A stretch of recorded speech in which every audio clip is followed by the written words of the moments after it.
ओम नमः शिवाय। प्रणाम। शिक्षा, संस्कार और संस्कृति। शिक्षा हम सभी अपने बच्चों को अच्छे से अच्छी देने का कार्य करते हैं, अच्छे से अच्छे स्कूलों का चुनाव करते हैं, लेकिन इस बात पे ज़रूर विचार करें कि क्या शिक्षा के साथ साथ संस्कार और संस्कृति का भी ज्ञान बच्चों को दिया जा रहा है, माता पिता के द्वारा या स्कूलों के द्वारा, कॉलेजों के द्वारा, विद्यालय या महाविद्यालय या विश्वविद्यालय के द्वारा। जैसा मैं देखता हूँ कि लगभग इस मामले में जो रिपोर्ट है वो शून्य है, या ऐसा कह सकते हैं कि 1% विद्यालय इस बात का ध्यान रखते हैं कि बच्चों में संस्कार और संस्कृति का भी ज्ञान उनको हो। 1% माता पिता इस तरफ ध्यान रखते हैं कि बच्चों को संस्कार दिए जाएं और संस्कृति के बारे में बताया जाए। अभी जैसे 25 दिसंबर को क्रिसमस डे आने वाला है, तो ये कहते हैं कि जीसस क्राइस्ट का जन्मदिन है। हालांकि इस पे विवाद है, लेकिन फिर भी पूरा ईसाई समुदाय इस बात से सहमत है कि 25 दिसंबर को क्रिसमस डे है, यानी कि जीसस क्राइस्ट का जन्मदिन है। तो इसमें एक सेंटा क्लास की बात आती है। सेंटा जो है एक संत के रूप में उसको प्रदर्शित किया गया है कि सेंटा आएगा और आपको गिफ्ट दे के जाएगा। देखिए कितनी सुंदर तरीका है अपने संस्कृति को प्रेजेंट करने का। तो वहाँ एक संत आता है, बच्चों के मन में ऐसा आता है कि वो कुछ इनाम दे के जाएगा। ईसाई समुदाय ऐसा मानता है कि हमारी कुछ मनोकामनाएं पूरी होंगी, हमें खुशियाँ प्राप्त होंगी। ठीक इसके विपरीत सनातन धर्म के लोग कैसे उपयोग करते हैं अपने संतों का। वो कहते हैं अपने बच्चों से कि बाबा आएगा और पकड़ के ले जाएगा, यानी कि डराया जा रहा है।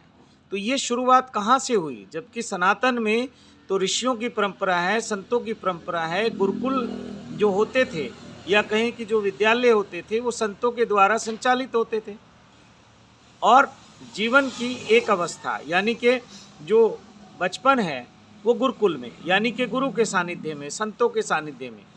फिर गृहस्थ है, यानी कि संसारिक लोगों के बीच में, परिवार के बीच में। फिर वानप्रस्थ है कि कुछ समय संतों के साथ और कुछ समय अपने गृहस्थ जीवन के साथ। और अंतिम जो चरण था वो तो सन्यास का था। तो सन्यास मतलब संत, सन्यास मतलब एक साधु संत की तरह जीवन जीना, एक वैरागी की तरह, एक विरक्त व्यक्ति की तरह। आज वो विज्ञान कहाँ खो गया और कैसे इसका प्रचलन हुआ कि साधु संतों से हमारे बच्चे डरने लगे, और देखा जाए तो हम बड़े लोग भी डरने लगे। हम सब लोग भी अपने बच्चों को सब कुछ बनाना चाहते हैं, इंजीनियर बनाना चाहते हैं, डॉक्टर बनाना चाहते हैं, बड़े बड़े अफसर बनाना चाहते हैं, या और बहुत सारे क्षेत्र हैं। लेकिन कोई भी माता पिता अपने बच्चे को संत बनाने के लिए या संत बनने के लिए प्रोत्साहित नहीं करता। तो ये हमारा दुर्भाग्य है। अभी जैसे 25 दिसंबर आने वाला है, सभी स्कूलों में ये क्रिसमस डे मनाया जाता है। सेंटा क्लास जो है, मुझे ठीक से नाम याद नहीं है, तो वो उसको बच्चों को वो कपड़े पहनाते हैं, कैप पहनाते हैं, सेंटा की ड्रेस पहनाते हैं। तो कभी चिंतन आपने किया कि रामनवमी के समय बच्चों को राम क्यों नहीं बनाया जाता? नवरात्रों के समय जिन कन्याओं की, जिन देवियों की हम पूजा करते हैं, उनको देवियों के रूप में क्यों नहीं हम ऐसी ड्रेस पहनाते और उनका ऐसा श्रृंगार करते कि वो देवी माँ की तरह वो लगे? जबकि सनातन की परंपरा है, कुंवारी कन्याओं का पूजन हम करते हैं, स्त्री को हम देवी के रूप में पूजते हैं। तो ऐसा कहाँ चला गया ये सारा विज्ञान? सेंटा की बात हर स्कूल करता है, बाज़ारों में होता है, बाज़ारों में सेंटा बन के लोग घूमते रहते हैं। तो मुझे ऐसा लगता है कि इन सब चीज़ों का सनातन धर्म के लोगों को, हिंदू धर्म के लोगों को विरोध करना चाहिए। वो ईसाइयों का त्यौहार है, वो मनाएं, हम उन्हें मना नहीं करते, लेकिन ज़बरदस्ती हमारे बच्चों के ऊपर उसको थोपना, ये मुझे बहुत गलत लगता है। तो विशेष करके अपने स्कूल जाने वाले बच्चे, कॉलेज में तो शायद कम कॉलेज में इस तरह के प्रोग्राम होते हैं, अगर वहाँ भी होते हैं तो अपने बच्चों को वहाँ से बचाइए और उनको कहिए कि ये ईसाई धर्म की मान्यता है, हमारी नहीं है।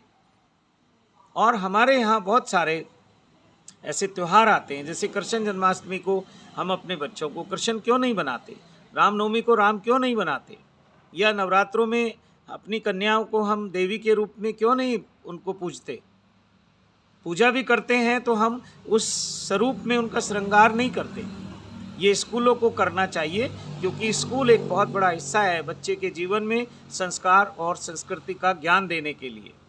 केवल शिक्षा ही देंगे तो उस बच्चे का चहुमुखी विकास नहीं होगा, बहुमुखी विकास नहीं होगा। केवल वो शिक्षा तो ले लेगा लेकिन संस्कार उसके समाप्त हो जाएंगे। और जिस समाज के संस्कार समाप्त हो जाते हैं और जिस समाज को अपनी संस्कृति का ज्ञान नहीं होता है, तो धीरे धीरे उसका पतन हो जाता है। ऐसा भी कह सकते हैं कि जो समाज अपनी संस्कृति और अपने संस्कारों से कट जाता है, वो धीरे धीरे पतन उसका हो जाता है, वो समाप्त हो जाता है। तो आज की स्थिति देखिए कि आपका पतन क्यों हो रहा है, क्योंकि हमारे बच्चों के पास ना संस्कार हैं और ना संस्कृति का ज्ञान है। केवल हम शिक्षा की बात कर रहे हैं।